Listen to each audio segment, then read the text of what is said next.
வணக்கம். இந்த வீடியோல டூல் கிட்டோட இண்டிசஸ் செக்ஷன் அதுக்கு கீழே இருக்கிற இண்டெக்ஸ் பெர்ஃபார்மன்ஸ் டேப் பத்தி நம்ம பார்க்க போறோம். ஆல்ரெடி இந்த டேப் நான் லோட் பண்ணிட்டேன். இந்தியன் இண்டிசஸ் பெர்ஃபார்மன்ஸ் அப்படின்னு இருக்கும்.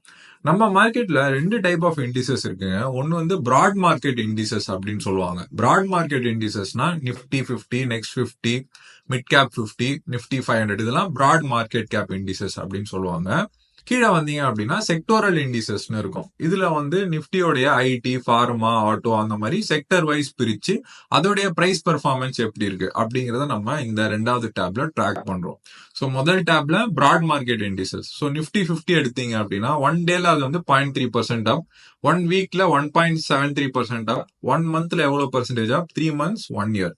ஓவராலா எல்லா டைம் ஃப்ரேம்ஸ்லயும் வந்து இந்த இண்டிசஸ் எப்படி பெர்ஃபார்ம் பண்ணிட்டு இருக்கு அப்படிங்கறத ட்ராக் பண்ற ஒரு டேஷ்போர்டு இது. இதுல முக்கியமா இந்த செக்டோரல் இண்டிசஸ் அதுல வந்தீங்க அப்படின்னா எந்தெந்த செக்டர் வந்து ஒரு மொமெண்டம்ல இருக்கு, எந்தெந்த செக்டர்ல இருந்து காசு வெளியில போகுது, எந்த செக்டர்ல காசு வெளியில போயிட்டு வேற எந்த செக்டர்ல காசு உள்ள போகுது, அதெல்லாம் வந்து நீங்க இதுல ட்ராக் பண்ணலாம். இப்ப நான் 1 மந்த் டைம் ஃப்ரேம் எடுக்கிறேன். இந்த 1 மந்த் டைம் ஃப்ரேம்ல பாத்தீங்கன்னா மெட்டல்ஸ் வந்து down and IT and pharma வந்து அப்பா இருக்கு. நேச்சுரலி ஐடி, ஃபார்மா, எஃப்எம்சிஜி எல்லாம் அப்பானா மோஸ்ட்லி வந்து நிப்டியும் அப் ஆகும். நிப்டியும் லாஸ்ட் 1 மந்த்ல நல்லாவே வந்து மூவ் ஆயிருக்கு. ஏன்னா இதெல்லாம் இண்டெக்ஸ் ஹெவி வெயிட்ஸ் அப்படின்னு சொல்லுவாங்க. இப்ப நீங்க வந்து செக்டார் ஸ்பெசிபிக் ட்ரேட் இல்ல செக்டார் ஸ்பெசிபிக்கா நீங்க ஒரு இடிஎஃப் வாங்குறீங்க. இப்போ வந்து பேங்க் நிப்டி, அதுல வந்து பேங்க் பீஸ் இருக்கு, இடிஎஃப் இருக்கு. சோ அதை வந்து நீங்க வந்து மொமெண்டம் இருக்கும் போது வாங்கினா பெட்டரா இருக்கும். இப்ப பாத்தீங்கன்னா ஐடி வந்து 1 மந்த்ல ஒரு மொமெண்டம் இருக்கு.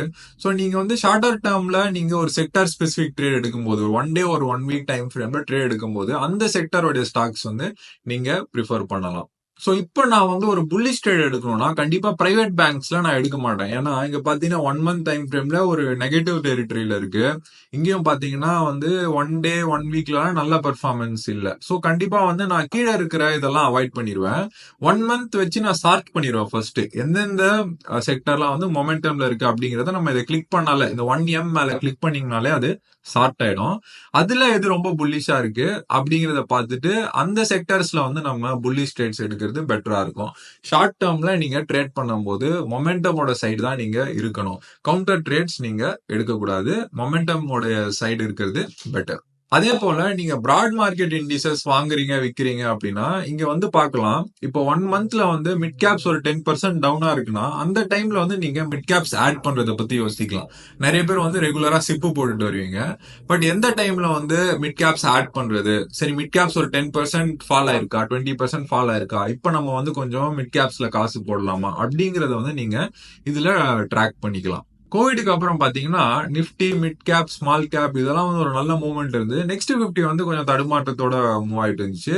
பட் லாஸ்ட் 1 இயர் பாத்தீங்கன்னா நெக்ஸ்ட் 50 தான் வந்து நல்ல பெர்ஃபார்மன்ஸ் கொடுத்திருக்கு. சோ அதை நீங்க வந்து நீங்க பார்க்கலாம். 1 இயர், 3 மந்த்ஸ் அந்த எல்லாமே நீங்க பாத்துக்கலாம்.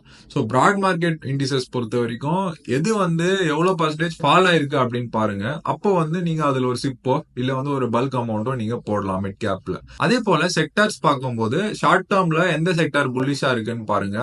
அந்த புல்லிஷா இருக்கிற செக்டார்ஸ்ல அந்த செக்டாருடைய ஸ்டாக் எடுத்து அதுல புல்லிஷ் ட்ரேட்ஸ் எடுக்கிறத பத்தி நீங்க யோசிக்கலாம். ஜென்ரலா எந்தெந்த செக்டாருக்குள்ள காசு போகுது அப்படிங்கறத நீங்க இது மூலமா கண்டுபிடிச்சிடலாம்.